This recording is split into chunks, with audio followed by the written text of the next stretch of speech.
Welcome back to a brand new Gemming to Max video, guys. My name is Chief Pat, and today we're going to continue maxing out some of our cards, seeing as most of our commons and rares are both filled out. So you guys know the deal by now. We're going to open up a couple of chests, we're going to do a couple of upgrades, and once again, we will show a battle or two towards the end. But first of all, let's get going with these chests. So like I said, most of my commons and rares are completely maxed out. I do have the upgrades to get done, but you're noticing that I'm just overflowing on most of those cards. Also, for some reason, I'm getting a ridiculous amount of free spells. I have 275 out of 300, and when you take a look at something like my Prince, I have only like 125. So I don't know what the disparity is there, but anyways, gonna keep opening up these chests.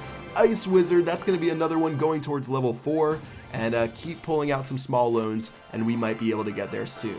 Okay, so opening up another chest. Looks like this one's full of different types of epics. That is insane. That was 5 different types of epics inside of this chest, and we're just going to keep plowing through them. Again, we are going to get gold from this every single time we get one of the cards that we already have. So if we're full on commons, if we're full on rares, every single time we do that, not only are we going to get another Ice Wizard right there, we're going to get gold. So that's why I'm not going to spend any money or gems to get gold. I know a lot of people have been saying that, hey Pat, just use your gems in the video to max out your cards.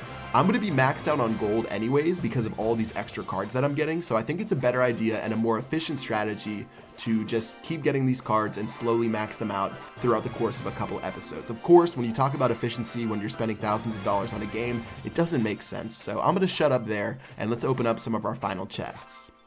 So a couple of Worthless Mortars, Knights. If I could give you guys these cards, I would. I promise I don't need them. 23 Giant Skeletons, and that's going to wrap it up for our final chest, and we can do some upgrades right now. Okay, so with 360,000 gold, using my epic math skills, that's going to give us 7 upgrades, seeing as they cost 50,000 each. And let's take a look and see if we can upgrade some valuable cards. So Wizard's been making a little bit of a comeback now that the lightning spell usage has calmed down. Let's go ahead and grab him.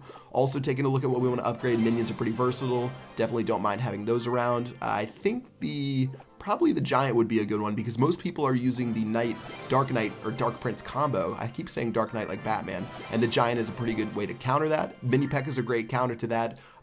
Golem, as well as a couple of other cards. Inferno Tower is pretty fun. Let's see if we can use that inside of a couple of decks. Zap for that 1-second stun has been pretty effective from what I've seen. And finally, you can't do upgrades without upgrading a troll. And let's go ahead and use yay old 3 Musketeers, and maybe we can whip them out inside of a battle. So with 60,000 XP out of 80,000, it seems like I'm close to level 12, but honestly, we have to upgrade a couple of epics in order to hit level 12. It won't give us level 12 with only upgrading those commons and rares, so we still have ways to go. And let's go ahead and get into a match against Smurf, trying out a new deck. Now, normally I don't use goblins, I use spear goblins, but I found a pretty nifty combination that I'll show you guys inside of this battle.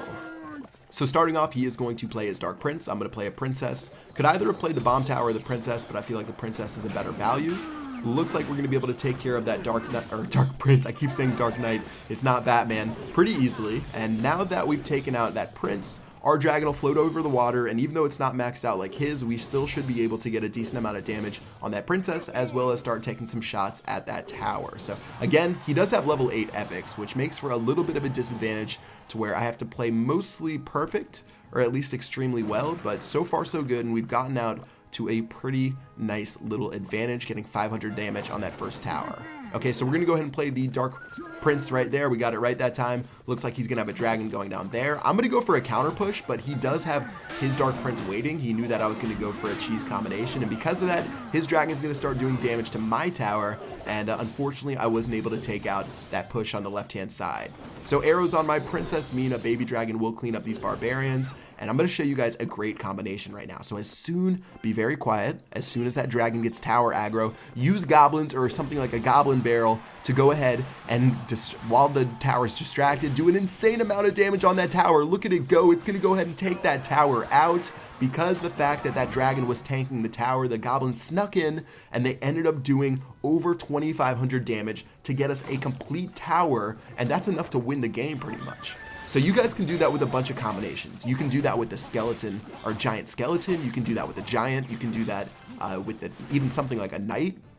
Use a smaller card, and then use something like the goblin barrel over the top if you don't want to use goblins. It's pretty tricky to get goblins to the tower, but if you can use something like a dragon, a knight, or a giant to tank, and then throw a goblin barrel over the top when you know that they don't have their arrows, it's extremely effective, and in that case, it ended up getting me that tower. You'll see a lot of players do it in the top ranks with a giant skeleton and the minion horde. They'll use a goblin barrel onto one of the towers, their opponent will use arrows, and then they'll use a giant skeleton and a minion horde, or a goblin barrel, or a minion horde, and they're going to be in a lot of trouble. You can mix and match minion horde and goblin barrel. Just make sure you get rid of their arrows first, and then go for that big push to where it's hard for them to counter it unless they have fireball or another direct damage card, which most of the time they don't have. But in this case, it worked out really well. At this point, we're just playing defense with 20 seconds left.